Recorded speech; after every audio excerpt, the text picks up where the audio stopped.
Motorbike সবচেয়ে গুরুত্বপূর্ণ বিষয় আমাদের বাইকারদের জন্য। আমরা জানি ইতিমধ্যে বিভিন্ন এলাকার বন্যার পানি কমে যাচ্ছে, নেমে যাচ্ছে পানি, এবং সেই সাথে আপনার এই প্রিয় মোটর বাইকটি আমরা দেখেছি সোশ্যাল মিডিয়ায় বিভিন্ন জায়গায় সবাই পোস্ট করছে, কারো বাইকটা পুরোপুরি ডুবেছিল, কারো বাইকটা অর্ধেক ডুবেছিল।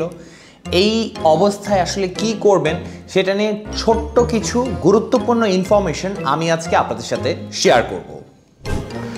প্রথমত, বাইক কোনোভাবে স্টার্ট দেয়া যাবে না, বিকজ আপনি স্টার্ট দিলে সেখানে শর্ট সার্কিট হয়ে ফ্ল্যাকচুয়েট হয়ে আপনার পুরো ওয়্যারিং কিন্তু জ্বলে যেতে পারে এবং কিছু ক্ষেত্রে আগুনও ধরে যেতে পারে। সো ভুলেও বাইক স্টার্ট দেয়া যাবে না। দ্বিতীয়ত, আপনার বাইকের ব্যাটারি সম্পূর্ণভাবে খুলে ফেলবেন, এতে করে তাহলে আর কোনো ইলেকট্রিক্যাল জাতীয় কোনো ঝামেলায় আপনাকে পড়তে হবে না। তৃতীয়ত, বিশেষ করে বডি কিট যে বাইকগুলোতে লাগানো আছে, নেকেড বাইকে কম থাকে কিন্তু বডি কিটওয়ালা বাইকে পানি অতিরিক্ত জমা থাকে বিভিন্ন জায়গায় আনাচে কানাচে। সেই জায়গাগুলো ভালো করে পরিষ্কার করে নিতে হবে যেন এক বিন্দু পানি জমা না থাকে। এবং 4 নম্বরে, আমার কাছে পার্সোনালি যেটা ফিল হয়, কোথাও মরিচা পড়ার মতন ভাব থাকলে, জমলে আমরা যেটা করি রাস্ট ক্লিনার বা WD-40 আপনি ব্যবহার করতে পারেন। This is very useful. সেক্ষেত্রে আপনার যে জায়গাগুলোতে পানি জমেছিল, যেখানে ইতিমধ্যে মরিচা ধরে গেছে, পুরো জায়গার জুড়ে আপনি এই D-40 ব্যবহার করেন এবং ইচ্ছা মতন দেন যেন কোনো রকম রাস্ট যেন পড়ে না থাকে, এবং দিয়ে কিছুক্ষণ রেখে এরপরে ভালো করে মোছার ব্যবস্থা করবেন। পরবর্তীতে যদি সম্ভব হয় আপনার মোটর বাইকের যে ওয়্যারিং পার্টসগুলো আছে সেই এলিমেন্টসগুলো সবগুলো খুলে ফেলবেন, লাইনগুলো সম্পূর্ণভাবে খুলে ফেলবেন এবং সেখানে খেয়াল করবেন যে কোনো প্রকার পানি ভিতরে জমা আছে কিনা। মোটর বাইক আসলে আমাদের অনেক শখের একটা বস্তু বলেন, একটা যানবাহন বলেন, একটা বন্ধু। তবে এই বন্ধুর যদি ইঞ্জিনে আপনার মনে হয় পানি ঢুকেছে বা পানি ঢোকার আশঙ্কা রয়েছে, ভুলেও মোটর বাইকটিকে স্টার্ট দেওয়ার চেষ্টা করবেন না। ইমিডিয়েটলি কোনোভাবে ঠেলে হোক, ভ্যান গাড়িতে করে হোক, আপনি আপনার নিকটস্থ যে সার্ভিস সেন্টার রয়েছে সেখানে নিয়ে যান। সেখানে গিয়ে তাদেরকে আপনার বাইকের সমস্যাগুলোর কথা বলেন।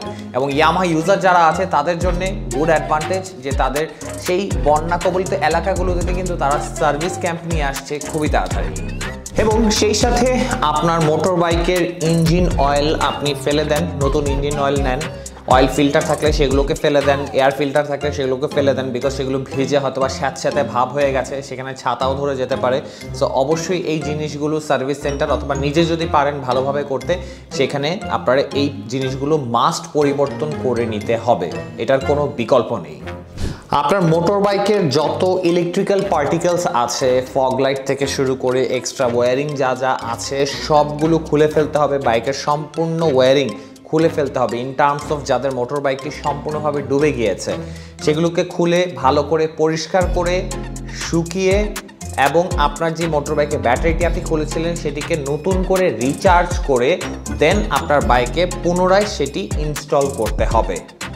এবং সবশেষে আপনার মোটর বাইকের যে পার্টিকেলসগুলো রয়েছে, for example brake lever, clutch lever, brake pedal থেকে শুরু করে সাইড স্ট্যান্ড, যেই জায়গাগুলোতে লুব্রিকেশন প্রতিনিয়ত দরকার হয়, চেইন, ঠিক আছে। সো এই জায়গাগুলো অবশ্যই ভালো করে লুব করে নিতে হবে, অর্থাৎ লুব্রিকেশন করে নিতে হবে।